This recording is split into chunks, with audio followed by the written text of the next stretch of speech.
Everyone and a very very good morning to all of you. सभी लोग कैसे हैं? बढ़िया, बहुत अच्छे। एक्साइटेड आज के सेशन के लिए? आई होप यस, सभी लोग सुपर डुपर एक्साइटेड हैं। चलिए ग्रेट। तो आज का सेशन स्टार्ट करते हैं। जितने भी नए स्टूडेंट्स हैं, इस चैनल पे पहली बार आए हैं, सबसे पहले इस चैनल को सब्सक्राइब ज़रूर कर लेंगे, इस वीडियो को लाइक ज़रूर कर देंगे और शेयर ज़रूर कर देंगे। तो स्टार्ट करते हैं आज का सेशन वोकैबुलरी के साथ। और आज का पहला शब्द है ऑब्स्ट्रक्ट करना। ऑब्स्ट्रक्ट करने का मतलब क्या होता है? आप किसी के रास्ते में क्या डाल रहे हो? बाधा डाल रहे हो। आप उस इंसान को रोकने की कोशिश कर रहे हो, ऑब्स्ट्रक्ट कर रहे हो। एक्शन की बात कर रहे हैं, पार्ट ऑफ स्पीच क्या हो गया? वर्ब। मुझे कुछ सिनोनिम्स बता दो ऑब्स्ट्रक्ट के। आप ब्लॉक कर रहे हो, वेरी गुड। कोशिश करते हैं 20 सिनोनिम्स याद कर लें इसी बहाने। इम्पीड कर रहे हो, इनहिबिट कर रहे हो, हैम्पर कर रहे हो, हिंडर कर रहे हो, स्टिमी आप कर रहे हो, डिटर कर रहे हो, थ्रॉटल आपने किया, उसकी प्रोग्रेस को रोकने की कोशिश करी, थ्वाट किया आपने, उसको आगे बढ़ने की कोशिश नहीं करी, आगे नहीं बढ़ने दिया, स्टिफल कर दिया। स्टिफल का मतलब क्या होता है? उसका गला घोट दिया कि वो किसी भी तरीके से आगे ना बढ़ पाए। एनकम्बर किया, उसको रोकने की कोशिश करी उसको। फिर स्टॉल कर दिया। स्टॉल का मतलब क्या होता है? रोक दिया उसको। और कोई वर्ड याद आ रहा हो? हाँ, कितने हो गए? 1 2 3 4 5 6 7 8 9, तो 12 भी हुए, मैं तो 8 लिखने हैं। हाँ, कंटेन किया, राइट। कर्ब किया, चेक किया, कर्टेल किया कि वो आगे ना बढ़ पाए, रोक रहे हो आप उसको। हाँ, फिर खुद से अगर कोई चीज रुकी है तो क्या बोलते हैं? सीज हो गई है। सीज का मतलब क्या? रुक गई है, हॉल्ट हो गई है। इसका मतलब क्या होता है? रुक गई है। फिर वो वाले वर्ड्स भी आ जाएंगे ना, उस पर आप कंट्रोल लगाने की कोशिश कर रहे हो, तो आप क्या कर रहे हो? उसको रिस्ट्रेन कर रहे हो, आप उसको कंट्रोल करने की कोशिश कर रहे हो। रिस्ट्रेन कर रहे हो मतलब लीश कर रहे हो, फेटर कर रहे हो, शैकल कर रहे हो, ब्रिडल कर रहे हो। इन सारे शब्दों का मीनिंग क्या होता है? आप उसके ऊपर रोक लगाने की कोशिश करो। हाँ, वो पटरी पे चल रहा था, आपने उसे डीरेल कर दिया, पटरी पे से उतार दिया। इसका मतलब क्या? उसको रोकने की आपने क्या करी? कोशिश करी। सारे के सारे वर्ड्स का पार्ट ऑफ स्पीच क्या? All of them are verbs, कि आप उसको आगे ही नहीं बढ़ने दे रहे। एंटोनिम्स क्या हो गए? फैसिलिटेट कर रहे हो, हेल्प कर रहे हो, असिस्ट कर रहे हो, इनेबल कर रहे हो, एड कर रहे हो। एड का मतलब भी क्या होता है? हेल्प कर रहे हो। तो इतने कॉम्प्लेक्स वीजा के रूल्स आ चुके हैं, ये रोकते हैं स्किल्ड वर्कर्स की मूवमेंट को बॉर्डर्स के अक्रॉस के। वो एक बॉर्डर से दूसरे बॉर्डर जा ही नहीं पाते, क्योंकि इतने ज्यादा कॉम्प्लिकेटेड वीजा के रूल्स रेगुलेशंस आ चुके हैं। अच्छा, कॉम्प्लेक्स की बात कर ली है हमने। कॉम्प्लेक्स के मुझे कुछ सिनोनिम्स बता दो। कोई चीज अगर कॉम्प्लेक्स है, इसका मतलब वो कैसी है? आराम से बता दोगे इसके तो। कोशिश करते हैं 25 सिनोनिम्स लिख पाए। कोई चीज अगर कॉम्प्लेक्स है तो कैसी है? लेबिरिंथीन है, बाइजेंटाइन है। 25 कोशिश करनी है। हाँ, इंट्रिकेट है, एजोटेरिक है, याद करो। हाँ, रिकंडाइट है, आर्केन है, नॉटी है, एनिग्मेटिक है, एक सेकेंड, एब्स्ट्रूज है, कॉम्प्लिकेटेड है। इसका मतलब क्लियर भी नहीं है ना, तो नॉट क्लियर वाले सारे वर्ड्स भी आ जाएंगे। क्या क्या लिख सकते हैं? हाँ, वेग है, कॉन्वोल्यूटेड है, क्रिप्टिक है, एम्बिगुअस है, इक्विवोकल है, मर्की है, मडी है, हेजी है, क्लाउडी है, ब्लरी है, फजी है, इसके बाद हाँ, सर्पेंटाइन है, सर्किटस है, टॉर्टुअस है।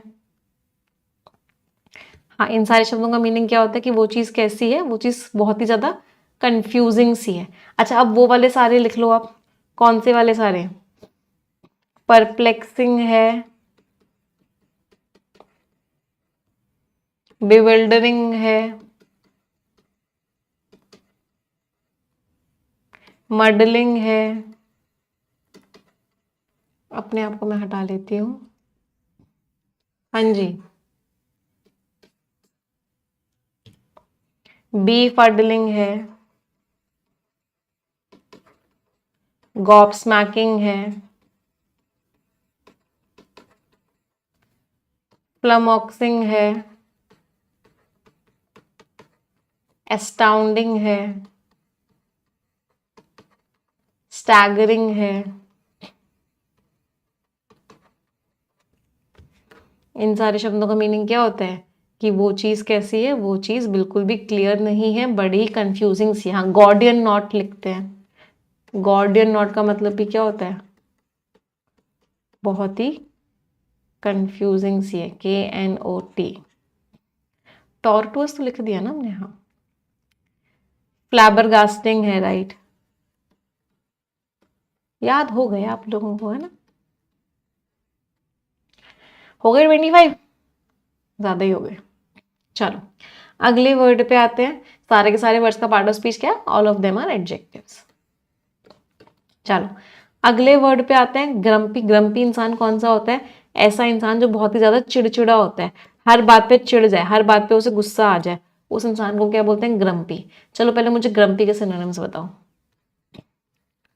कोई इंसान अगर ग्रम्पी है तो कैसा है?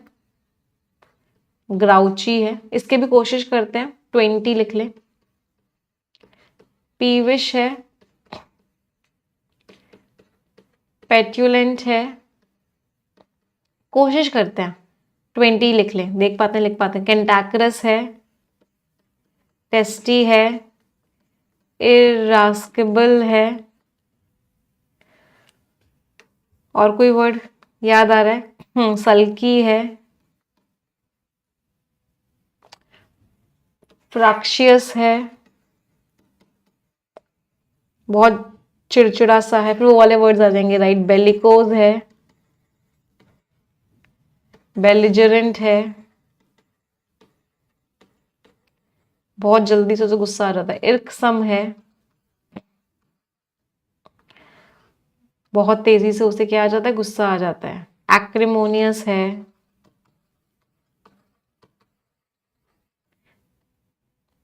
Antagonistic, ट्रूक्यूलेंट, right. तो इन सारे शब्दों का मीनिंग क्या होता है? ऐसा इंसान जो बहुत ही चिड़चिड़ा सा है। कॉलरिक है, राइट। बहुत ही चिड़चिड़ा सा है, बहुत ही जल्दी उसे गुस्सा आ जाता है। हाँ, सरली है।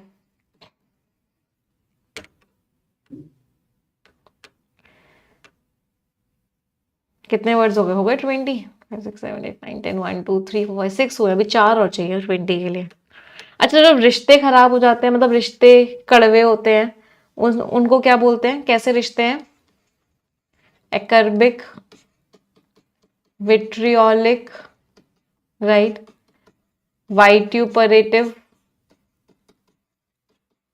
कड़वाहट है। कॉस्टिक, इसका मतलब क्या है? रिश्ते बहुत ही ज्यादा नेगेटिव। मतलब ये सारे के सारे वर्ड्स कैसी टोन के? सारे के सारे वर्ड्स आपके नेगेटिव टोन के।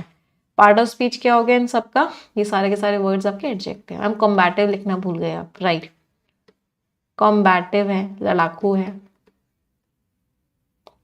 क्वारलसम, राइट। क्वारलसम है, लड़ाकू है। पगनेशियस लिखना भूल गए मैम। पगनेशियस है, चिड़चिड़ा सा है। Hostile, right. चलो, सारे वर्ड्स एडजेक्टिव हैं, आ जाते हैं यहाँ पे। तो जिस जो को बहुत आसानी से अनॉय हो जाए या खराब मूड में हो, इरिटेबल है, क्रैंकी है, ग्राउची है। एंटोनिम्स बड़ा खुश खुश सा रहता है, चीयरफुल है, प्लेजेंट है, एमिएबल है। मुझे खुश वाले इंसान की कुछ सिनोनिम्स बता दो। कोई इंसान अगर खुश खुश सा रहे या कोई इंसान बहुत फ्रेंडली हो तो उसको हम क्या बोलेंगे? क्या है वो इंसान? मैं वापस आ जाती हूँ स्क्रीन पे। फाइनली मुझे जगह मिल गई है स्क्रीन पे। हाँ, एमिएबल है, एमिकेबल है, एफेबल है, कॉर्डियल है, ग्लीफुल है, जीनियल है, कॉन्जीनियल है, कन्वीवियल है, जॉली है,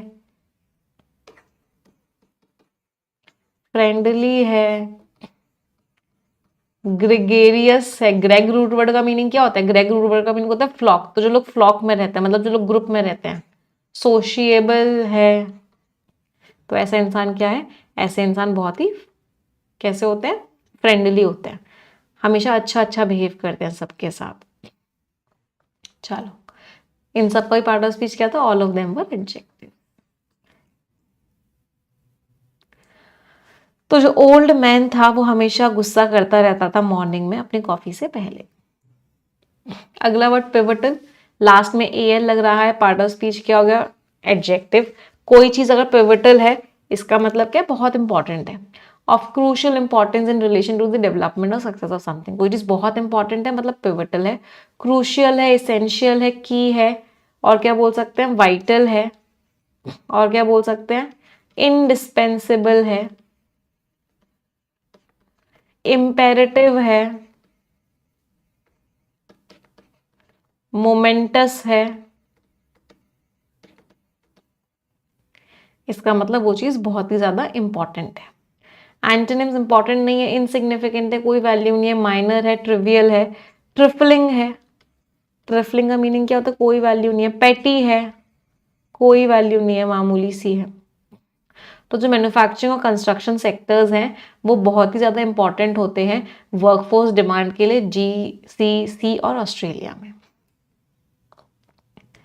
स्टिंजी इंसान के लिए यूज करते हैं, पार्ट ऑफ स्पीच एडजेक्टिव। कोई इंसान अगर स्टिंजी होता है तो वो क्या होता है? बहुत ही कंजूस होता है। बहुत ही कंजूस इंसान को क्या बोलते हैं? स्टिंजी।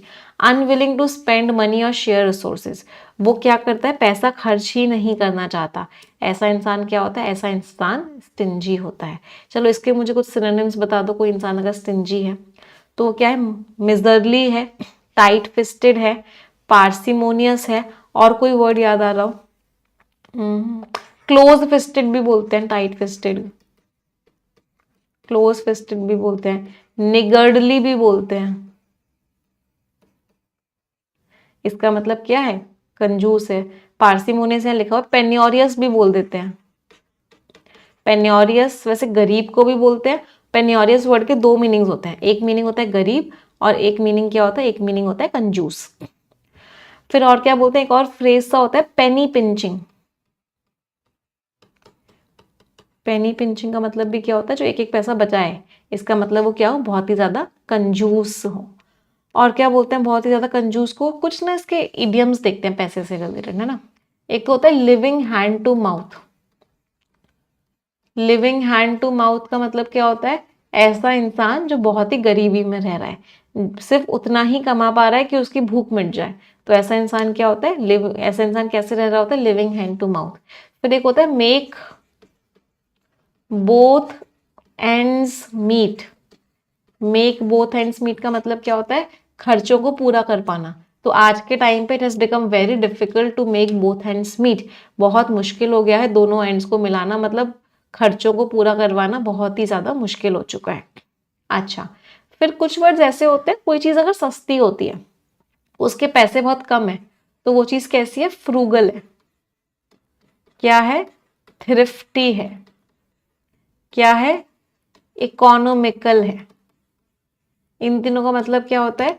कि वो चीज कैसी है? वो चीज सस्ती है, वो चीज बहुत ज्यादा महंगी नहीं है।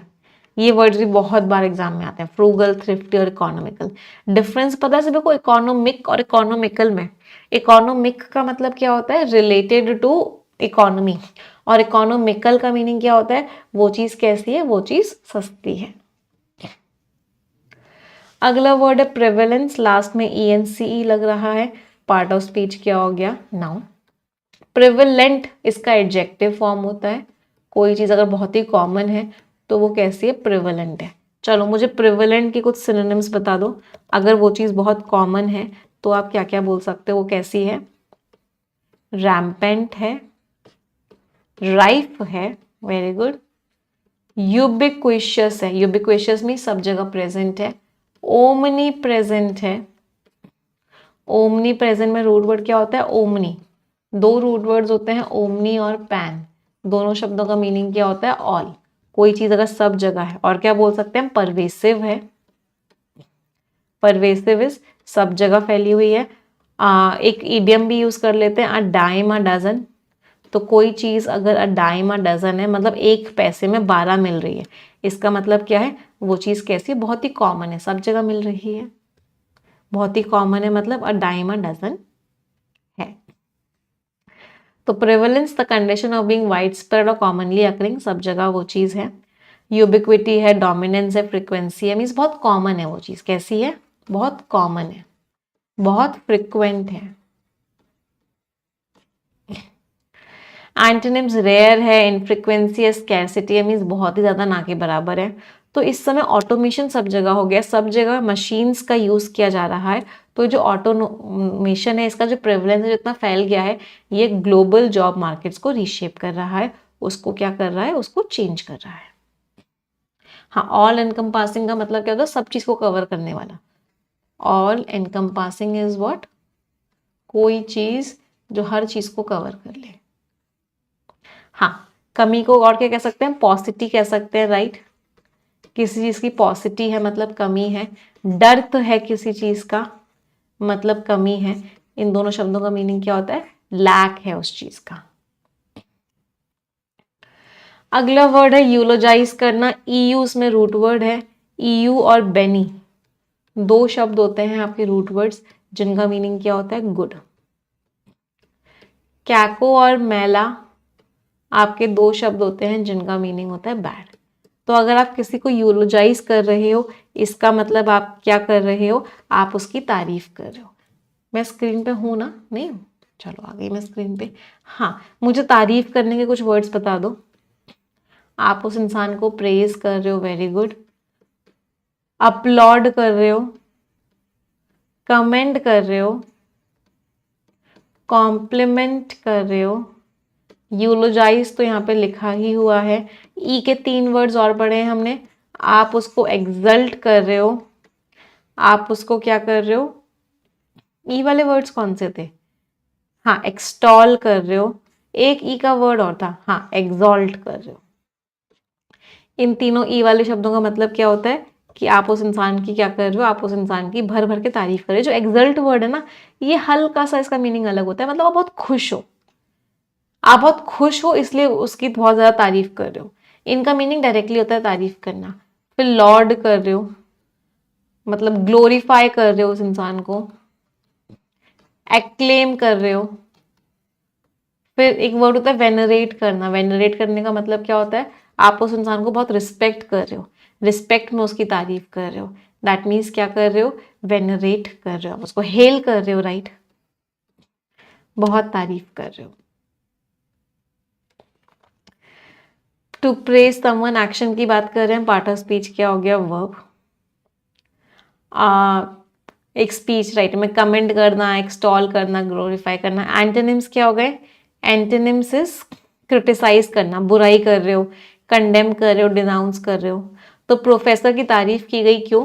क्योंकि उसने बहुत ही बढ़िया कॉन्ट्रीब्यूशंस किया साइंस की फील्ड में। अच्छा, मुझे बुराई के कुछ सिनोनिम्स बता दो। अगर आप किसी इंसान को क्रिटिसाइज कर रहे हो, और कम से कम मुझे क्रिटिसाइज के कम से कम आप लोग मुझे 30 सिनोनिम्स बताओगे। 30 सिनोनिम्स। सबसे ज्यादा सिनोनिम्स आज हम लिखने वाले हैं। कोशिश करते हैं 30 लिख पाते हैं, नहीं लिख पाते हैं। टारगेट तो बहुत ज्यादा दे दिया। चलो पहले सी वाले वर्ड्स लिखते हैं। कंडेम कर रहे हैं, क्रिटिसाइज कर रहे हैं। चाइड मतलब डांटना होता है, कास्टिगेट कर रहे हैं, चेस्टाइज कर रहे हैं, स्कोल्ड कर रहे हैं, एडमोनिश कर रहे हैं, रिब्यूक कर रहे हैं, डिमीन कर रहे हैं, बी लिटिल कर रहे हैं, जीयर कर रहे हैं, स्नीयर कर रहे हैं, जाइब कर रहे हैं, स्कॉफ कर रहे हैं, मॉक कर रहे हैं, टॉन्ट कर रहे हैं, हाँ, पुल अप कर रहे हैं, च्यू आउट कर रहे हैं, बेरेट कर रहे हैं, स्लैंडर कर रहे हैं, सेंश्योर कर रहे हैं, मतलब बुराई कर रहे हैं। और क्या लिख सकते हैं? कंडेम लिख लिया हमने, लिख लिया। हाँ, विलीफाई कर रहे हैं, राइट, विलीफाई कर रहे हैं। डिनाउंस लिखा है? नहीं लिखा है, डिनाउंस कर रहे हैं। हाँ, रिप्रोच कर रहे हैं। रिब्यूक लिखा है? हाँ, रिब्यूक लिख लिया है, रिब्यूक कर रहे हैं। और कोई वर्ड याद आ रहा हो? रिवाइल कर रहे हैं, टीयर अपार्ट कर दिया, मतलब बहुत ही ज्यादा खराब खराब बोल दिया। एक सेकेंड,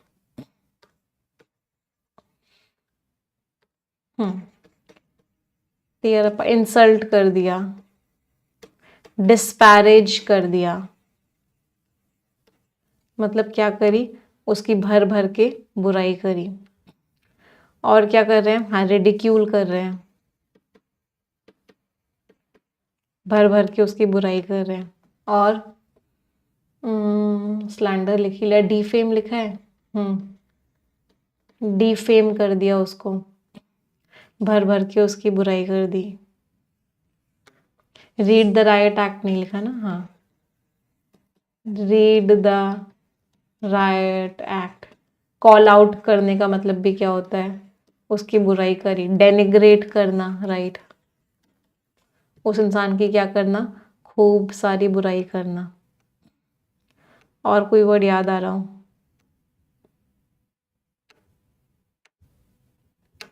कितने हो गए? हो गए 30? नहीं हुए? 6 7 8 9 10 1 2 3 4 5 6 7 8 9 10 1 2 3 4 5 6 7 8 हो गए। क्या बात है? तो इन सबका मतलब क्या? हाँ, लंबास्ट कर रहे हैं, राइट। तो इन सबका मतलब क्या होता है? हम उसकी बुराई कर रहे हैं, टेक टू टास्क, राइट, उसको मेलाइन कर रहे हैं, बुराई कर रहे हैं। सारे के सारे वर्ड्स का पार्ट ऑफ स्पीच क्या था? All of them were verbs. क्या बात है, आज हमने 30 सिनोनिम्स कर लिए बुराई करने के। चलो अगले वर्ड पे आते हैं।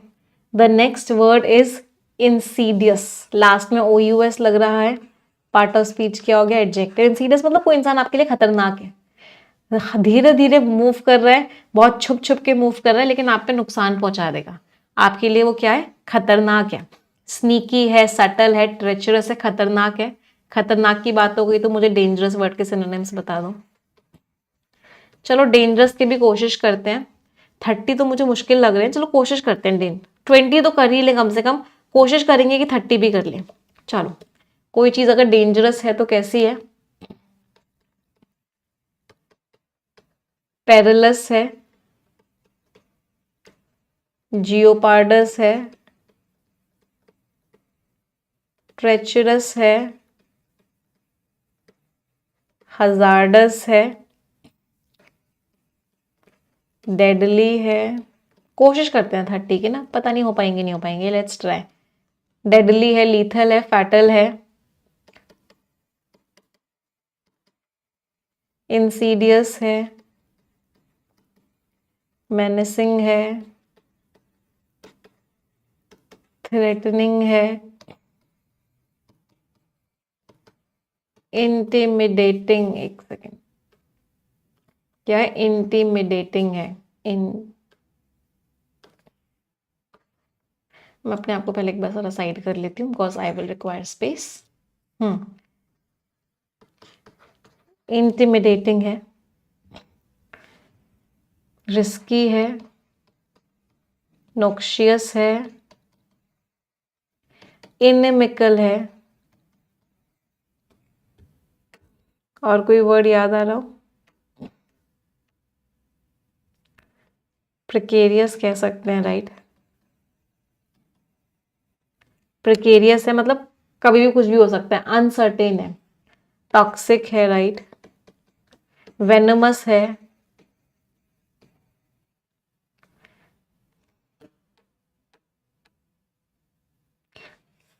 इंजूरियस है, क्रिपलिंग है, कमजोर बना देगी आपको, मतलब आपके लिए बहुत डेंजरस है, डिबिलिटेटिंग है, आपके को कमजोर बना देगी, मतलब आपके लिए कैसी है, डेंजरस है। और कोई वर्ड, कितने वर्ड्स हो गए, 1 2 3 4 5 6 7 8 9 10, वो तो 20 हुए हैं। हाँ, फिर वो सारे वर्ड्स आ जाएंगे, राइट। कैलोमिटस है, कैटाक्लाइजमिक है, एपोकैलिप्टिक है, कैटास्ट्रॉफिक है, रुइनस है, मतलब तबाही मचा देने वाली है।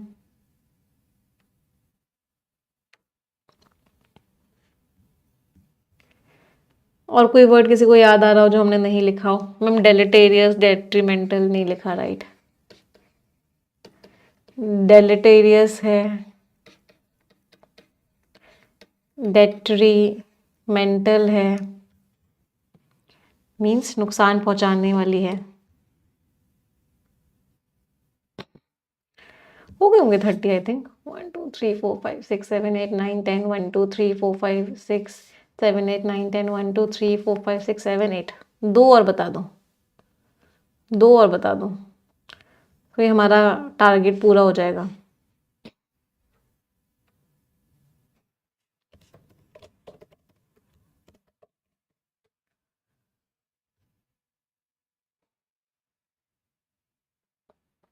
इजी वाले बता रहे हो आप लोग तो, हार्मफुल है, इजी वाले हो गए ये तो।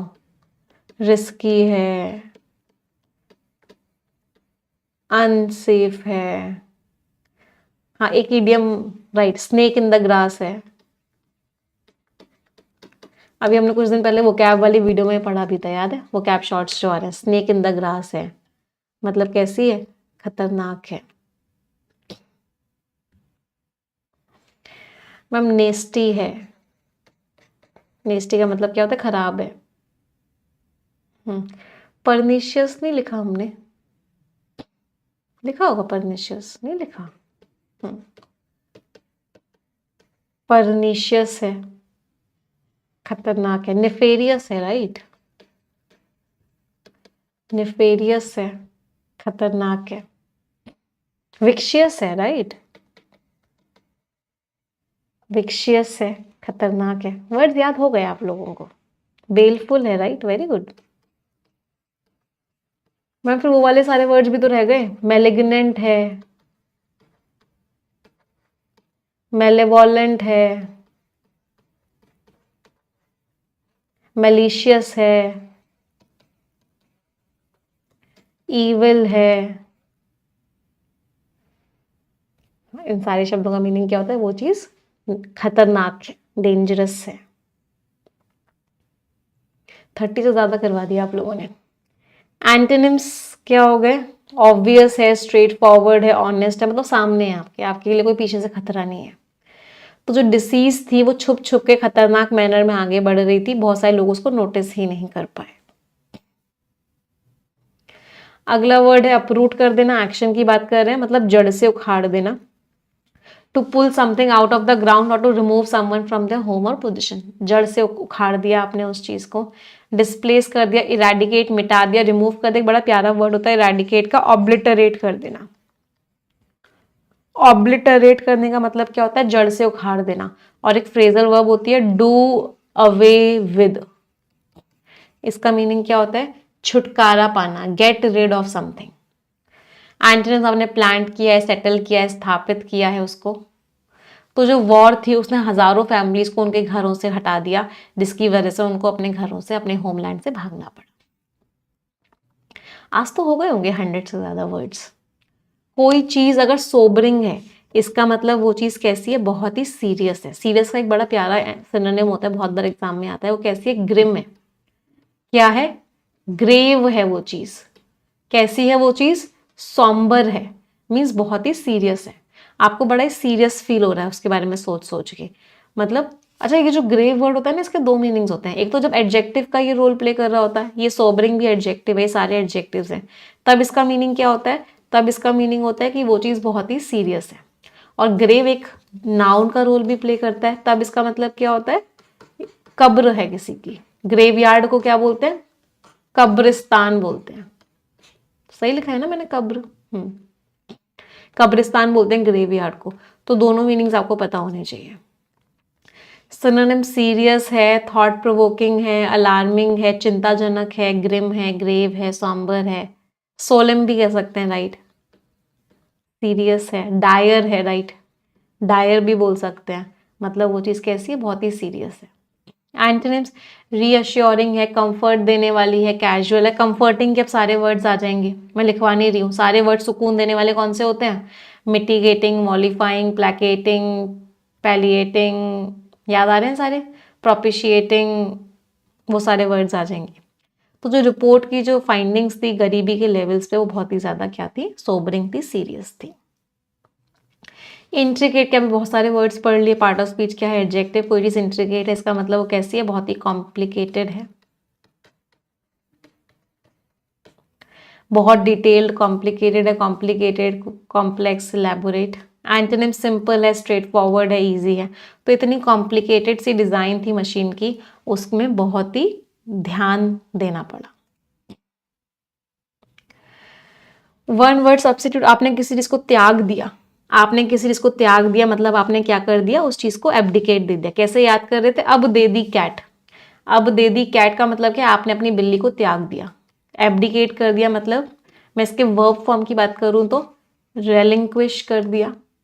क्या कर दिया, रिनाउंस कर दिया। आपने हार मान ली, हार मान ली मतलब गिव अप कर दिया, गिव इन कर दिया, ईल्ड कर दिया, सरेंडर कर दिया। इसके ऊपर भी मैंने पूरा एक वोकैबुलरी का शॉर्ट बनाया हुआ है। सभी लोग देख रहे हो ना वोकैबुलरी शॉर्ट्स, जो मैं आप लोगों को एडिटोरियल की वोकैब से बना बना के दे रही हूँ, जिससे कि आपके सारे वर्ड्स एडिटोरियल के रिवाइज होते रहे। I hope everyone is watching them. रोज एक हैबिट बना लो, 4-4, 5-5 शॉर्ट्स को देखने की। 4-5 मिनट लगेंगे रोज के, लेकिन जितने भी वर्ड्स मैं आपको यहाँ पे बता रही हूँ, सारे के सारे वर्ड्स आपको हमेशा के लिए याद हो जाएंगे। एक एनुअल पब्लिकेशन, इसमें कैलेंडर्स आते हैं, वेदर फोरकास्ट आता है, इंफॉर्मेशन आता है, उसको क्या बोलते हैं, एल्मेनैक। एक स्टोरी और पोएम जिसमें सिंबल्स होते हैं, फिगर्स को सिंबल की तरह दिखाया जाता है, एलिगरी। एक ऐसी बात जो हर कोई मानता है, जिसके लिए कोई सबूत की जरूरत नहीं है, एक्सियम। डिनाउंस का मीनिंग बुराई करना होता है बेटा, डिनाउंस का मीनिंग त्याग देना होता है। दोनों ही वर्ड्स एकदम अलग अलग है। कोई बात नहीं, मैं आपको लिंक भी अभी शेयर कर दूंगी चैट सेक्शन में, तो आप अभी के अभी उस चैनल पे जाके सब्सक्राइब बटन कर लेना, तो जैसे ही कोई वीडियो आएगी आपको पता लगती रहेगी। ये लो मैंने कर भी दिया। तो आप कमेंट्स इतनी तेजी से करते हो ना, चलो कोई बात नहीं, मैं दोबारा करूंगी। फ्रेजल वर्ब्स पे आते हैं। बीट अप करना मतलब किसी को बहुत ही बुरी तरीके से आपने अटैक किया, इसका मतलब क्या है, बीट किया उसे। अटैक और hit someone severely. Beaver away का मतलब क्या होता है, बहुत मेहनत कर रहे हो, आप किसी चीज पर लगातार मेहनत कर रहे हो, इसका मतलब क्या है, बीवर अवे कर रहे हो। बीवर क्या होता है, एक तरह का रोडेंट होता है, एक तरह का जानवर होता है जो बहुत मेहनत करता है, तो वहीं से ये फ्रेजल वर्ब बना। बीवर अवे मीन्स बहुत मेहनत करना। बेड डाउन करना, सोने, सो जाना कहीं। अच्छा, सोने के कुछ इडियम्स बताना मुझे। 2 इडियम्स पढ़े थे हमने सोने के, क्या क्या थे, हिट द सैक और हिट द हे। दोनों का मतलब क्या होता है, सोने चले जाना, गो टू स्लीप।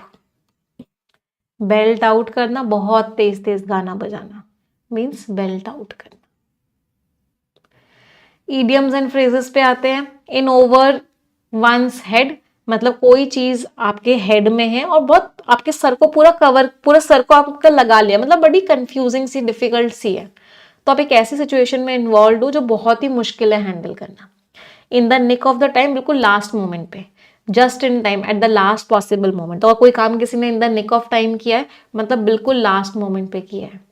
हाँ, कैच सम जेड्स का मतलब भी होता है सोने चले जाना, right. It's a piece of cake, it's a cake walk, it's a child's play, it's a bed of roses. मतलब कोई चीज जो बहुत ही आसान है करने में। जंप द गन, रेस लगा रहे होते हैं तो क्या होता है, सब लोग ऐसे बैठे होते हैं भागने की तैयारी में। एक यहाँ पे बंदा होता है, उसके पास एक गन होती है, जैसे ही वो गन चलाएगा सभी तुरंत भागना होगा। लेकिन कुछ लोग कहते हैं वो गन चलाता भी नहीं है, सिर्फ उंगली ही रखता है गन को चलाने के लिए और लोग भाग जाते हैं। तो they jump the gun. Jump the gun का मतलब क्या है, समय से पहले ही उसको शुरू कर देते हैं। Means to act too soon और बिफोर द राइट टाइम, समय से पहले ही किसी चीज को चालू कर देना। नो बाय हार्ट मीन्स बहुत अच्छे से मुझे याद है। आई होप सभी लोगों को जितनी भी वोकैबुलरी मैं एडिटोरियल में बताती हूँ, they know it by heart, मतलब उन्होंने उस वोकैबुलरी को बहुत ही अच्छे से याद कर लिया है।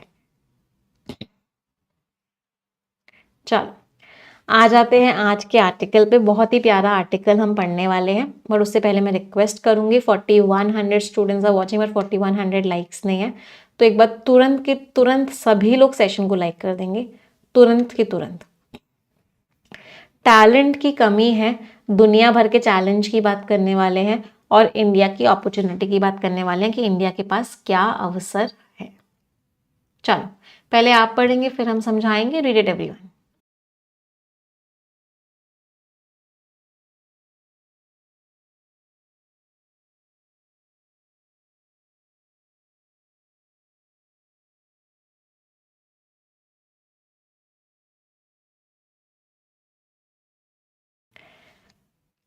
Ma'am attempted 30 out of 30 in exam. ये ना बहुत खुशी की बात होती है एक टीचर के लिए। कल मेरे पास इतने सारे मेल्स मैसेजेस भी आए कि मैम 30 आउट ऑफ 30 करके आए हैं, सारे क्वेश्चंस परफेक्शन बैच से थे, आरसी तो हूबहू परफेक्शन का था। अब जैसा प्रीलिम्स में परफॉर्म किया है ना आप लोगों ने, अब उससे बहुत अच्छा मेंस में करना है ना।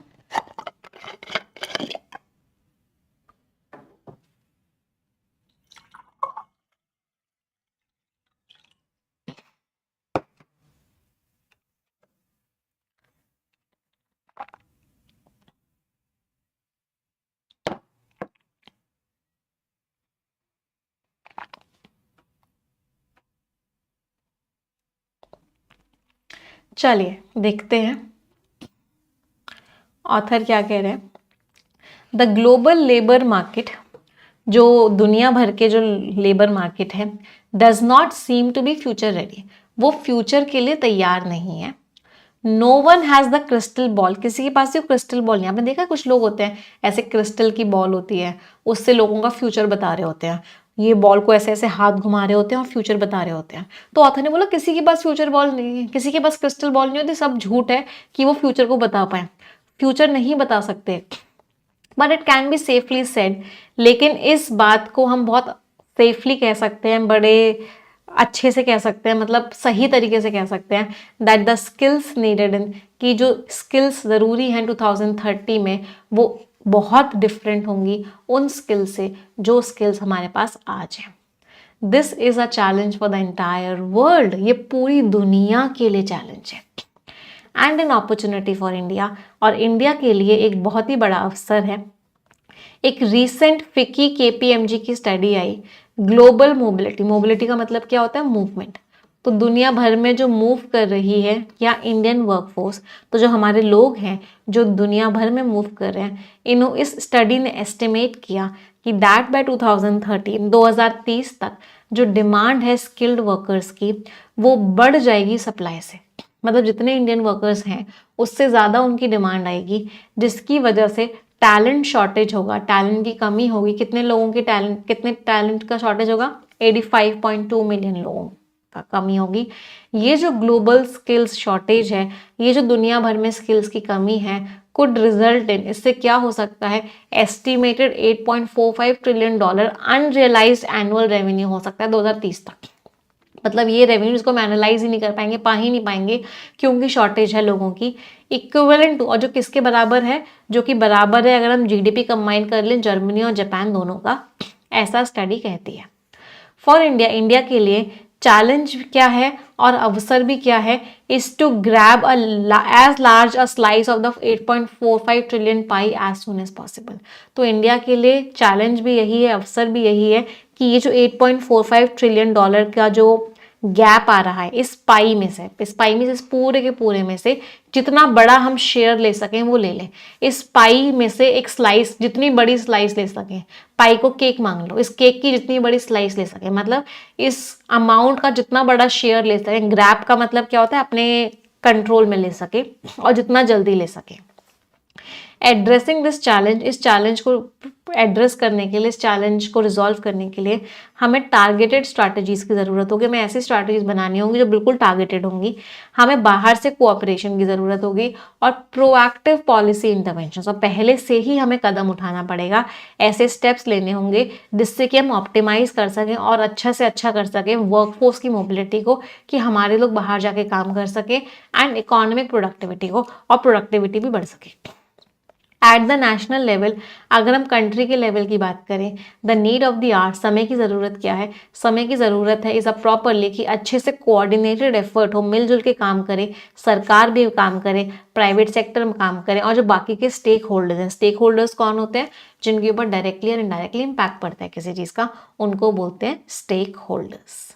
चलो, तो पूरा पैराग्राफ क्या कह रहा है, पूरा पैराग्राफ आपका कह रहा है कि दुनिया भर में बहुत ही ज़्यादा डिमांड होने वाली है स्किल्स की, और उस डिमांड की वजह से एक बहुत ही बड़ा अमाउंट है जिसको रियलाइज़ नहीं कर पाएंगे रेवेन्यू का। तो इंडिया को कोशिश करनी चाहिए कि उसमें से हम जितना बड़ा शेयर ले सकें ले लें, और इसीलिए हमारी पॉलिसीज़ ऐसी होनी चाहिए, हमारी सरकार उस चीज़ की तरफ अलाइंड होनी चाहिए, हमारी सरकार, हमारा प्राइवेट सेक्टर और जितने भी बाकी लोग इन्वॉल्व हैं उन सबको मिलजुल के काम करना चाहिए, जिससे कि हम इस इतने बड़े अवसर का फ़ायदा उठा सकें और हमारे लोगों को इस तरीके से ट्रेन कर सकें कि वो इस चीज़ में एक रोल प्ले कर सकें। पैसेज समझ आ रहा है सभी को? येस और नो माय चैंपियंस? चलो, मुझे कुछ कुछ क्वेश्चन का आंसर दो। मैं हमेशा से आप लोगों को यहाँ पे एडिटोरियल में सब्जेक्ट वर्ब करवाती हूँ कि इस वर्ब का सब्जेक्ट कौन सा है, इस वर्ब का सब्जेक्ट कौन सा है। अभी आपका एसबीआई क्लर्क का पेपर हुआ, एरर के questions maximum subject verb agreement से ही आए थे। तो बहुत ज़रूरी होता है वर्ब का सब्जेक्ट ढूंढना, तो वही क्वेश्चन मैं आपको देने वाली हूँ। आप लोग अब मुझे वर्ब का सब्जेक्ट ढूंढ के बताएंगे। एक तो मुझे विल बी वर्ब का सब्जेक्ट ढूंढ के बता दो, एक मुझे हैज एस्टिमेटेड वर्ब का सब्जेक्ट ढूंढ के बता दो, विल एक्सीड वर्ब का सब्जेक्ट ढूंढ के बता दो, इज वर्ब का सब्जेक्ट ढूंढ के बता दो,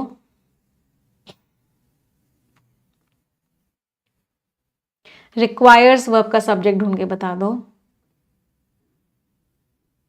इज वर्ब का सब्जेक्ट ढूंढ के बता दो, और यहां से लेकर हम यहां तक पार्सिंग करेंगे। चलो, विल बी कौन सी चीज डिफरेंट होगी, स्किल्स। ये देखो नाउन के आगे वर्ब की थर्ड फॉर्म है, तो ये क्या है, एडिशनल इन्फॉर्मेशन है, तो इस विल बी का सब्जेक्ट है स्किल्स। हैज एस्टिमेटेड का सब्जेक्ट क्या है, स्टडी, ये कॉमा कॉमा के बीच में था, मतलब ये एडिशनल इन्फॉर्मेशन थी। विल एक्सीड का सब्जेक्ट क्या है, डिमांड, ये प्रेपोजिशन से शुरू हो रहा था, मतलब ये भी एडिशनल इन्फॉर्मेशन थी। इसका सब्जेक्ट था चैलेंज, ये कॉमा कॉमा के बीच में लिखा हुआ था, मतलब ये भी एडिशनल इन्फॉर्मेशन थी। रिक्वायर्स का सब्जेक्ट था एड्रेसिंग, ये चैलेंज रिक्वायर नहीं करता, चैलेंज को एड्रेस करना रिक्वायर करता है, तो इसका सब्जेक्ट था एड्रेसिंग। ये जेरेंट था, V1 + ING था, सब्जेक्ट का रोल प्ले कर रहा था, इसको बोलते हैं जेरेंट। इसका सब्जेक्ट था नीड, प्रेपोजिशन से शुरू हो रहा था, एडिशनल इन्फॉर्मेशन थी। चलो पार्सिंग करते हैं।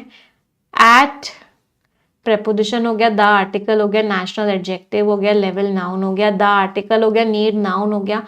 Of preposition the article are noun, is preposition a article properly adverb, coordinated adjective, effort noun. Among preposition government noun, the article private noun, sector noun, sorry private adjective, sector noun.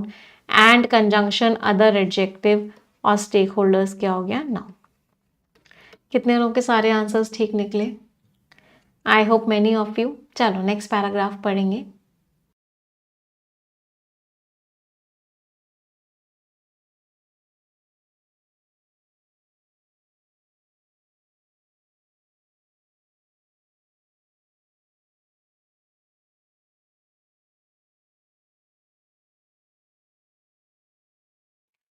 कुछ गड़बड़ किया हमने, एक minute ma'am, is verb होगा ना, एक second, इसको मैंने वर्ब नहीं बताया क्या, एक मिनट, हाँ sorry sorry sorry, is verb है, इज वर्ब है, सॉरी माय मिस्टेक। चलो नेक्स्ट पैराग्राफ पढ़ेंगे सभी लोग।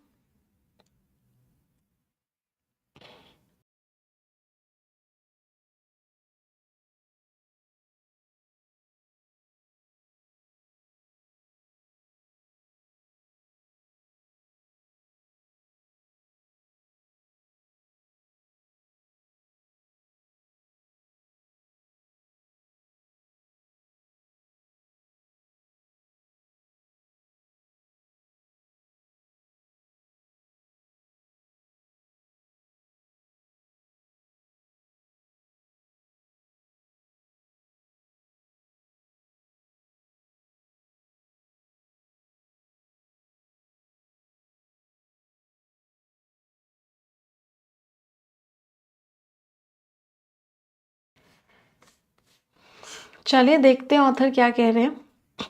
द गल्फ कोऑपरेशन काउंसिल जो जीसीसी है, यूरोप जो है जिसमें यूके भी आ रहा है और ऑस्ट्रेलिया जो है, ये एमर्ज कर रही है, सामने आ रही है एज 3 की जोग्राफीज, 3 सबसे बड़ी जोग्राफीज का मतलब क्या होता है, एरियाज।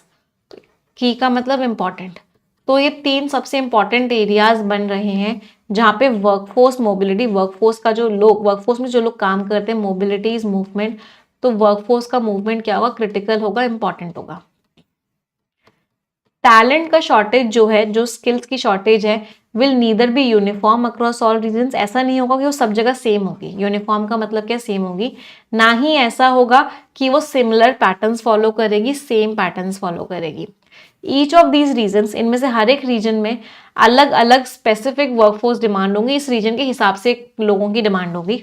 हाउएवर, लेकिन जो हेल्थ केयर है वो एक कॉमन रिक्वायरमेंट होगी अक्रॉस ऑल 3 रीजन्स। तो सारे रीजन्स में एक कॉमन चीज क्या होगी, हेल्थ केयर रिक्वायर्ड होगी विद एजिंग पॉपुलेशंस, क्योंकि यहाँ के जो लोग हैं वो सब बूढ़े हो रहे हैं, and increasing health care needs, और हेल्थ केयर की जरूरत बढ़ेगी जो डिमांड को डिराइव करेगी। तो इन जनरल, अगर मैं जनरल बात करूं तो सर्विसेज सेक्टर जो है वो प्रिवेलेंट होगा, कॉमन होगा तीनों जोग्राफीज में, तीनों एरियाज में। मैन्युफैक्चरिंग और कंस्ट्रक्शन जो है वो इंपॉर्टेंट है, पिवटल का मतलब भी क्या होता है, इंपॉर्टेंट। तो मैन्युफैक्चरिंग और कंस्ट्रक्शन इंपॉर्टेंट है जीसीसी के लिए, गल्फ कोऑपरेशन काउंसिल के लिए और ऑस्ट्रेलिया के लिए। जबकि यूरोप जो है, जो कि सबसे बड़ी पुरानी पोस्ट इंडस्ट्रियल सोसाइटी है, इंडस्ट्रियलाइजेशन की बात की सोसाइटी है, इसको बहुत ज्यादा सर्विस सेक्टर के लोगों की जरूरत होगी। बिसाइड्स, इसके अलावा देयर आर इमर्जिंग सेक्टर्स, नए नए सेक्टर्स भी सामने आ रहे हैं। As in the study, study में जैसे कि देखा गया, अक्रॉस ऑल दीज सेक्टर्स, इन सारे के सारे सेक्टर्स में देयर इज ग्रोइंग डिमांड, बढ़ती हुई डिमांड है किस चीज को लेके, स्किल्स को लेके जो पर्टेन करें। पर्टेन का मतलब क्या, सूटेबल है या फिर रिलेटेड है, किस चीज से रिलेटेड है, ऑटोमेशन, ऑटोमेशन की स्किल्स चाहिए होंगी, चीजों को चला कैसे रहे हैं। आर्टिफिशियल इंटेलिजेंस जिनको आता है वो वाले लोग चाहिए होंगे, बिग डेटा की नॉलेज वाले लोग चाहिए होंगे, प्रिडिक्टिव एनालिसिस जो प्रिडिक्शन कर सकें डेटा को देख के कि आगे क्या होगा, वो वाले लोग चाहिए होंगे। इंटरनेट ऑफ थिंग्स को लेके स्किल्स चाहिए होंगी, ब्लॉकचेन को लेके, मैनेजमेंट को लेके, रिसोर्सेज को अच्छे से अच्छे यूज कैसे कर सकते हैं, सस्टेनेबिलिटी, चीज़ों को ऐसे कैसे करें कि वो चलती रहे। तो इन सारे के सारी फील्ड्स में हमें ऐसे लोग चाहिए होंगे जिनको चीज़ें आती हों। देयर आर सेवरल बैरियर्स, बहुत सारी रुकावटें भी हैं जो ऑब्स्ट्रक्ट करती हैं, जो रोकती हैं किस चीज़ को, कि हमारे स्किल्ड वर्कर्स अच्छे से मूव नहीं कर पाते अक्रॉस बॉर्डर्स, मतलब वो बाकी कंट्रीज नहीं पहुंच पाते। तो बहुत सारी चीज़ें हैं जो रोकती हैं। तो ऑथर ने यहाँ पूरे पैराग्राफ में क्या बताया कि कौन कौन से सेक्टर्स हैं जिसमें लोगों की ज़रूरत होगी, कौन कौन सी स्किल्स हैं जो लोगों के अंदर होनी चाहिए, जिन लोगों की ज़रूरत है। एक कॉमन स्किल जो लोगों के अंदर होनी चाहिए वो हेल्थ केयर डिपार्टमेंट, मतलब एक हेल्थ केयर एक कॉमन एरिया है जहाँ पे सब जगह जिस एरिया में, मतलब जिस चीज़ की ज़रूरत सब जगह होगी, क्योंकि जो कंट्रीज हैं उनकी पॉपुलेशन एज होती जा रही है, उनकी पॉपुलेशन बूढ़ी होती जा रही है और हेल्थ केयर नीड्स बढ़ती जा रही है। चलो नेक्स्ट पैराग्राफ पढ़ेंगे सभी लोग।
पढ़ लिया सभी ने?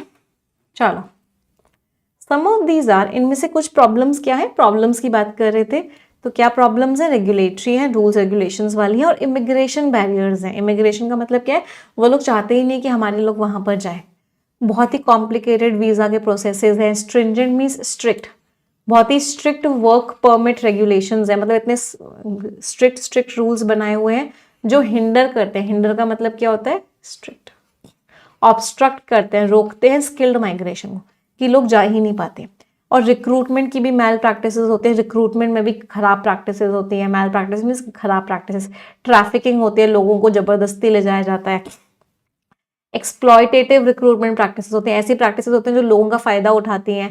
ह्यूमन ट्रैफिकिंग होती है, लोगों को जबरदस्ती ले जाया जाता है, जो कि एक बहुत ही सीरियस खतरा है माइग्रेंट वर्कर्स की सेफ्टी को लेके और उनके हकों को लेके। इन इज रीसेंट विजिट, अभी अभी यूएस गए थे हमारे प्राइम मिनिस्टर मिस्टर मोदी, उन्होंने हाईलाइट किया, उन्होंने जोर डाला इस मेनेस पे, मेनेस मीन्स इस खतरे पे, तो इस खतरे पे लोगों की नजर डाली उन्होंने और अंडरलाइन किया। अंडरलाइन का मीनिंग क्या होता है, इस बात को हाईलाइट किया कि जरूरत है, किस चीज की जरूरत है, इससे लड़ने की। अदर ऑब्स्ट्रक्शंस, फिर और भी अलग अलग प्रॉब्लम्स होती हैं। पॉलिसी के बैरियर्स हैं, पॉलिसी की रुकावटें हैं, स्किल मैच नहीं हो रही। बहुत सारी इंडियन डिग्रीज होती हैं, फॉर एग्जांपल इंडिया से एमबीबीएस किया है लेकिन उसको यूरोप में रिकॉग्नाइज ही नहीं कर रहे, यूरोप में मान ही नहीं रहे, जिसकी वजह से अंडर एम्प्लॉयमेंट हो रहा है, या तो उनको उनकी डिग्री के हिसाब से जॉब नहीं मिल रही या फिर उनको जॉब ही नहीं मिल रही है। अनएम्प्लॉयमेंट हो रहा है क्वालिफाइड प्रोफेशनल्स का। फिर लैंग्वेज और कल्चरल बैरियर्स आते हैं, लैंग्वेज में प्रॉब्लम है, कल्चर अलग है।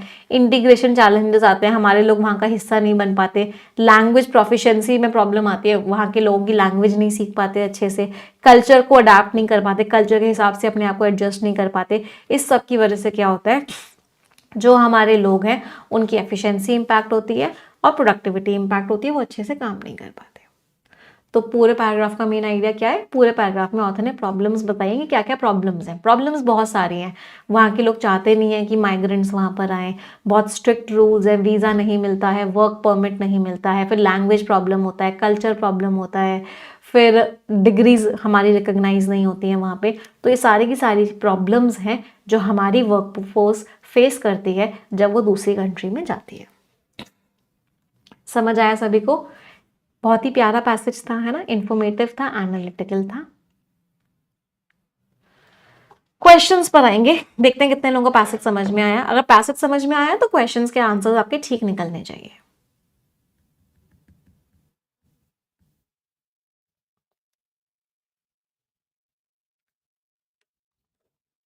कौन सा है इंडिया की अपॉर्चुनिटी, क्या है? रिप्लेस कर देंगे क्या? नहीं, मेन एक्सपोर्टर होगा यूएस। यूएस की तो बात ही नहीं हुई थी, यूएस को मेन एक्सपोर्टर होगा। मैन्युफैक्चरिंग वर्कर्स ग्लोबली डिमांड में होंगे, मैन्युफैक्चरिंग वर्कर्स एक सेक्टर में दिए हुए थे। सी इज नॉट द आंसर बेटा, गड़बड़ मत करो। जो बच्चे सी आंसर देख रहे हैं याद करो, मैन्युफैक्चरिंग सिर्फ एक जगह बताया गया था, जीसीसी के लिए ना, ऑस्ट्रेलिया के लिए बताया गया था, और वहां ग्लोबली लिखा हुआ है, दुनिया भर में लिखा हुआ है, अलग है। पूरा पढ़ा करो, लास्ट तक पढ़ा करो। हाँ, हम एक बहुत अच्छा पोर्शन कैप्चर कर सकते हैं, जो अनरियलाइज्ड रेवेन्यू लिखा हुआ था इतना डॉलर्स का, उसका हम अच्छा खासा पोर्शन कैप्चर कर सकते हैं। Answer is D. चलो अगला क्वेश्चन।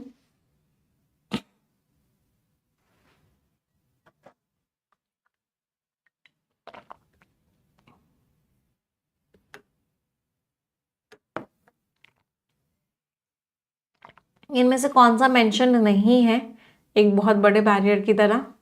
ये तो मेंशन था, ये भी मेंशन था, हाउसिंग मेंशन नहीं था, है ना, ये भी मेंशन था, हाउसिंग मेंशन नहीं था। हमें यही बताना है कौन सा मेंशन नहीं है, तो आंसर इज सी।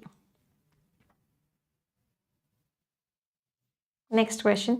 एक बच्चे का डाउट है कि मैम मैं एडिटोरियल की क्लास कर रहा हूँ, मैं सीपीओ का एग्जाम दे सकता हूँ, एसएससी में बेनिफिशियल होगा या नहीं होगा, डिफेंस में बेनिफिशियल होगा या नहीं होगा, बैंकिंग में बेनिफिशियल होगा या नहीं होगा। सिर्फ आपसे एक बात कहूँगी, 1 महीने एडिटोरियल और परफेक्शन में आने के बाद सिर्फ 1 मंथ कोई भी पेपर दे देना, एसएससी का देना, चाहे सीपीओ का देना, चाहे सीडीएस का देना, चाहे क्लैट का देना, कोई भी पेपर देना, अपने आप समझ में आएगा इंग्लिश का लेवल कहाँ से कहाँ हो गया। बट 1 महीने रेगुलर आने के बाद कम से कम, ओनली 1 मंथ, सिर्फ 1 मंथ मांग रही हूँ आपसे। ये एसएससी, सीपी और सीडीएस तो ये लगेगा एकदम बच्चों वाला खेल। क्लैट थोड़ा सा अच्छा लेवल लगेगा, कैट अच्छा लेवल लगेगा, बैंकिंग अच्छा लेवल लगेगा, बैंक पीओ, क्लर्क बहुत इजी लेवल लगेगा। बट कम से कम 1 महीने रेगुलर, कम से कम 2 घंटे रोज।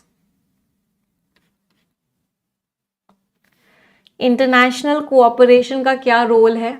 स्टैंडर्डाइज करेगा, रिकॉग्नाइज करेगा, रिक्रूटमेंट मैल प्रैक्टिस को एलिमिनेट कर देगा? नहीं, वर्कफोर्स मोबिलिटी में हेल्प करेगा कि हमारे लोग वहां पे मूव कर सके और उनकी इकोनॉमिक प्रोडक्टिविटी अच्छी हो जाए। Answer is what? D.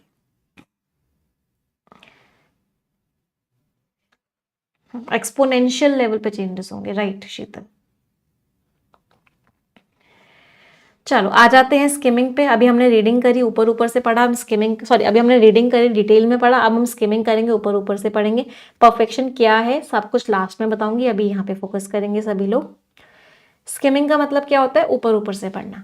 Necessary infusion, ये जरूरी था। इन्फ्यूजन का मतलब क्या होता है? किसी चीज को डालना किसी चीज में, तो ये चीज इन्फ्यूजन जरूरी था, ये स्टेप लेना जरूरी था। आरबीआई ने जो करेंसी स्वैप किया, स्वैप का मतलब क्या होता है? इंटरचेंज। चलो देखते हैं ऑथर क्या कर रहे हैं, क्या बोल रहे हैं। एक रिक्वेस्ट भी करूंगी, 4500 students are watching, but 4500 likes नहीं, बट तुरंत के तुरंत लाइक भी कर देंगे सेशन जिन लोगों ने लाइक नहीं किया है। मैम पहले लगता था आप ऐसे ही बोल रहे हैं, बट रियली में ऐसा हुआ, रियली में बहुत इंप्रूवमेंट हुआ है। तो इसको मैं तारीफ समझूं या बुराई समझूं इस कमेंट को?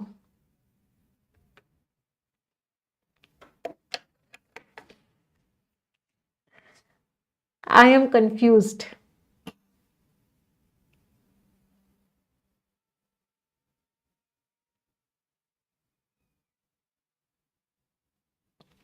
चलो स्किमिंग करके मेन आइडिया बताएंगे सभी लोग।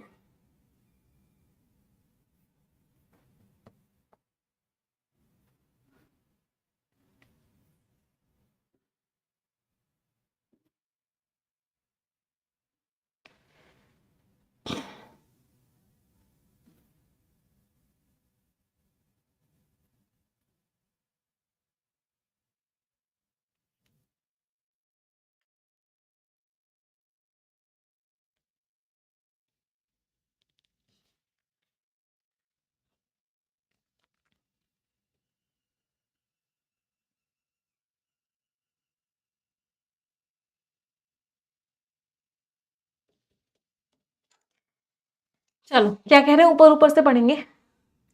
रिजर्व बैंक ऑफ इंडिया का डिसीजन आया है कि वो $10 बिलियन ऐड करने वाली है फाइनेंशियल सिस्टम में।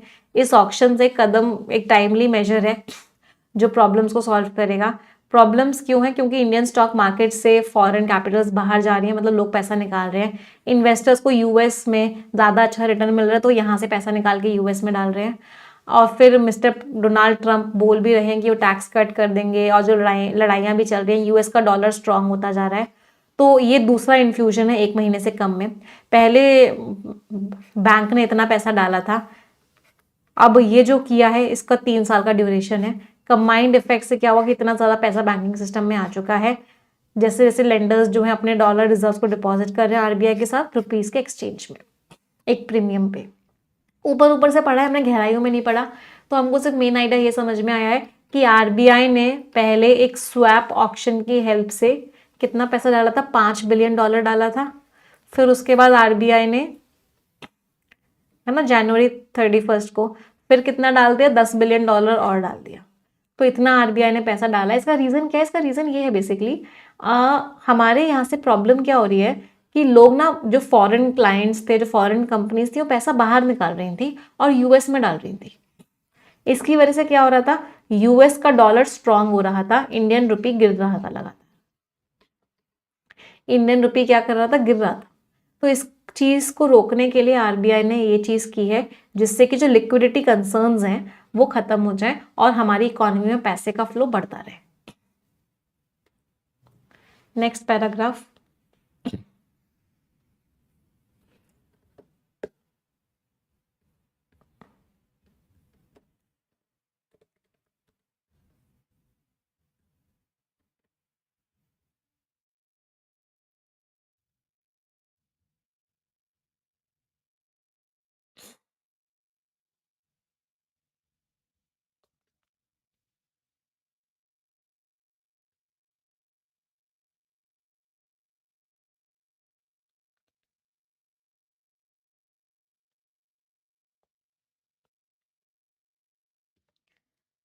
अगला पैराग्राफ क्या कह रहा है, ऊपर ऊपर से पढ़ेंगे बस, है ना।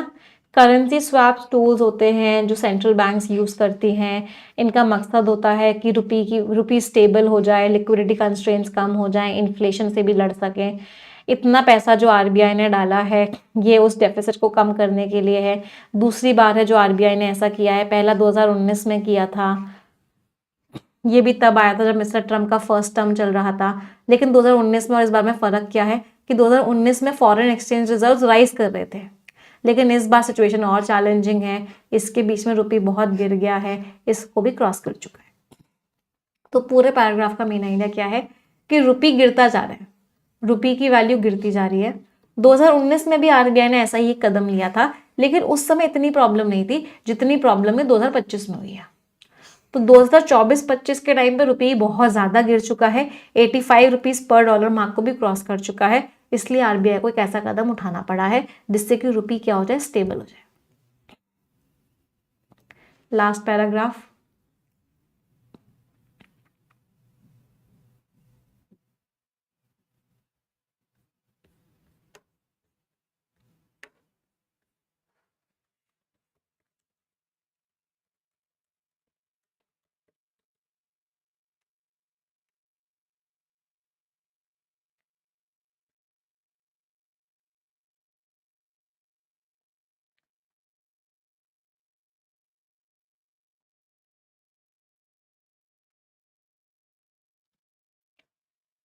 फॉरेन ये जो इन्वेस्टर्स हैं ये पैसा निकाल रहे हैं इंडिया से। आरबीआई ने इतना बेचा है रुपये को स्टेबलाइज करने के लिए, इतना फॉरेन एक्सचेंज रिजर्व सेल किया जिससे कि रुपये स्टेबलाइज हो जाए।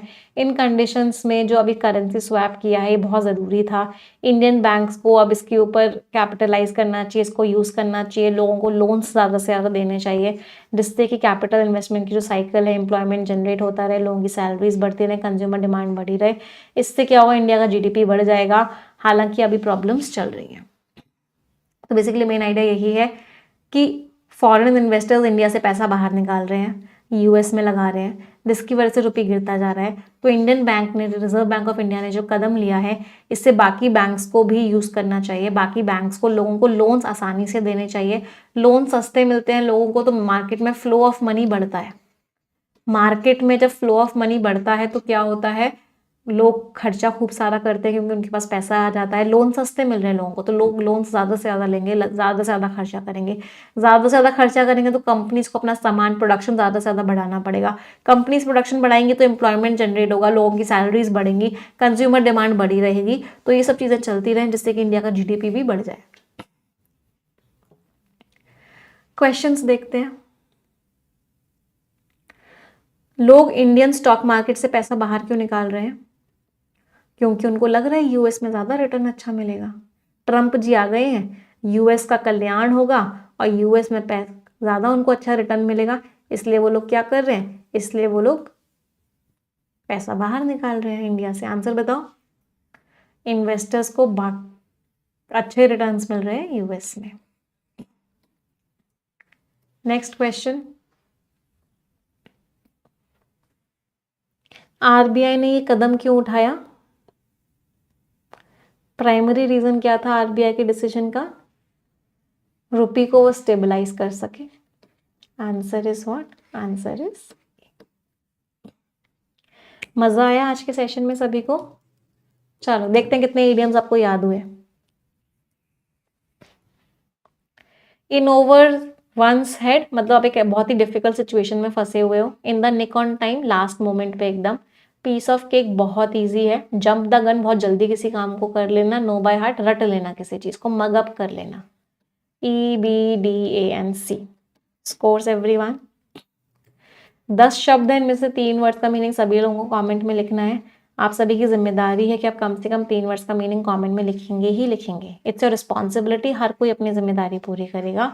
जो बच्चे मीनिंग्स लिखेंगे उनमें से मैं एक बच्चे को success no more an illusion book भी गिफ्ट करेंगे। उस बच्चे के घर वो बुक भिजवाई जाएगी।